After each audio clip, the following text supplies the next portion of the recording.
Hi guys, and welcome to another video. I wanted to do something different today and look at the new Sims 4 pack, Star Wars Journey to Batuu, specifically because I think, as someone who is very much in love with Star Wars, there's a lot here to unpack that could help people who aren't necessarily so acquainted with Star Wars enjoy the pack, despite that. Um, I've heard a lot of people have a lot of complaints around this pack because of it being Star Wars and because they don't want to watch movies to understand this. But there's certain people who kind of want to give the pack a try despite this.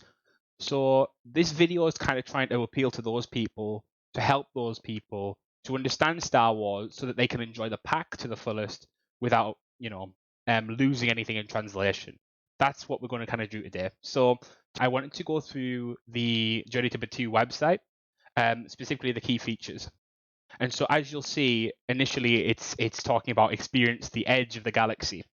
Batuu is a planet in Star Wars that's relatively new. It was created for Galaxy's Edge, the park in Disneyland, Florida, I think. I'm not exactly sure. But the idea is that this planet is actually at the edge of the galaxy. It's this kind of outpost called Blackspire Outpost. And essentially, there's a whole host of people who come here to seek refuge or to get away from people. It's essentially a kind of smuggler's paradise. And so what you get is this real mixed match of people and kind of cultures here, and that's why you see a lot of aliens in the trailer if you guys have seen it.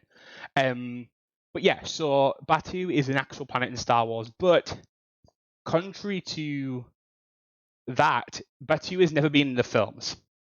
Batuu is not, a big part of the movies. It's never been seen on screen. It's relegated to the park and a few books. They've had a lot of promotional comic books and novels around the place. And a lot of characters have actually been here. Darth Vader's been here. A few of the other main characters have been here, but enough to kind of make it worthwhile visiting or going to, but not necessarily like it's not your big planet in Star Wars. It's nothing integral to the plot of Star Wars.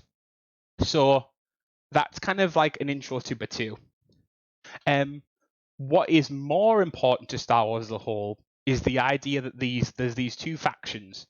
So in every single movie, there's kind of two factions, and they're vying it out for power over the galaxy, essentially. So here we have create your own Star Wars story, and what they're referencing here is the fight for control of Batuu. Batuu, whilst being this planet that's very remote, is a planet that's very much of interest to these three groups that the Sims team has outlined to us. So the Resistance are the good guys, quote unquote. They are opposing the First Order, and their goal is to basically free the galaxy. They're led by Princess Leia, and they've been sent to this planet to essentially secure it for the Resistance as a base of operations. The First Order, on the other hand, are the bad guys, quote unquote. They're there to stop the Resistance, to kind of have the population turn against the Resistance, and to kind of subjugate people. They don't want people uprising. They want people to stay loyal to them. They want people to stay out of their way if necessary. They're the typical kind of dictatorial empire that you expect in, almost any kind of fantasy setting or sci-fi setting that you kind of come across these days. The Scoundrels, however, are something that's kind of been made up for this pack. There's no specific group. I mean, as you can see by this, the Scoundrels isn't like the Scoundrels or Scoundrels with a capital S.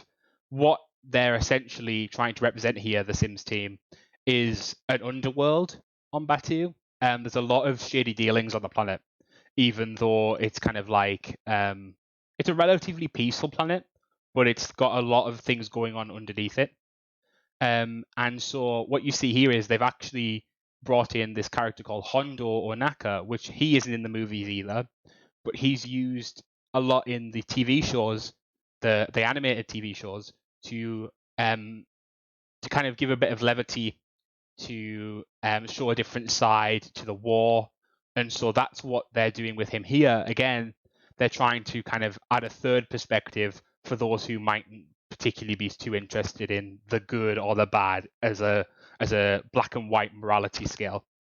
So yeah, we have those three groups, and they're pretty straightforward. They're nothing that you wouldn't find in any other kind of fictional universe. There's the good guys and the bad guys. They just have quite obscure names. Now talking about these iconic characters, because to you guys, the people I'm trying to appeal to with this video, or talk to in this video, these characters are nothing to you. They mean nothing. So Kylo Ren, you guys, I'm assuming you guys know who Princess Leia and Han Solo are. I'm assuming you guys know who Han Solo and Princess Leia are, just by cultural kind of phenomenon. But if not, they're original characters from the first Star Wars movies back in the day. And essentially Kylo Ren is their son, but he's become a bad guy, essentially. And so he controls the First Order, and he is trying to subjugate the galaxy because he feels that he is being he has a lot of parental issues, essentially, and he's taking them out on the galaxy. That's the easiest way to put it. Rey is his kind of counter. She's the good guy. She was trained by Luke Skywalker, which again, I hope you guys know. She is trying to help the Resistance by, fighting off the bad guys, essentially. So yeah, you have the kind of the tension between Rey and Kylo, specifically because they have juxtaposing viewpoints. Rey is about, we have to do this for the good of the galaxy. Kylo is the galaxy can burn. Like those, they're kind of hard to reconcile. So that's the kind of conflict between those two guys.